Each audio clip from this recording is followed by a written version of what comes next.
जागरूक नागरिक मंचाचे ज्येष्ठ सल्लागार श्री किशोर चौधरी व डॉक्टर सनतकुमार वाणी तसेच नरेंद्राचार्य महाराज संस्थानचे पदाधिकारी श्री प्रमोद भावसार सर यांच्या मार्गदर्शनाखाली जागरूक नागरिक मंच व नरेंद्राचार्य महाराज संस्थान तसेच राष्ट्रीय स्वयंसेवक संघ शाखा प्रकाशा यांच्या संयुक्त विद्यमाने प्रकाशा येथे भव्य रक्तदान शिबिर आयोजित करण्यात आले।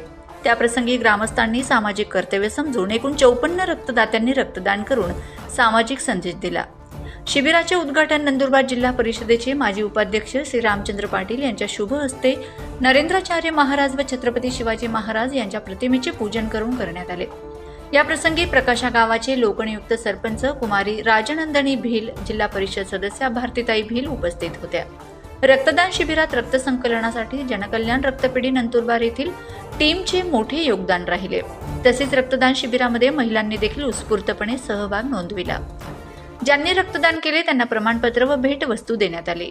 सदर शिबिर यशस्वी करण्यासाठी नरेंद्राचार्य महाराज संस्थानचे पदाधिकारी श्री प्रमोद भावसार सर व त्यांचे सर्व सहकारी व जागरूक नागरिक मंचचे अध्यक्ष ॲडव्होकेट तुकाराम चित्ते, उपाध्यक्ष विठ्ठल मिस्त्री मंगेश अटक, कोषाध्यक्ष कैलास मराठे आदींनी परिश्रम घेतले।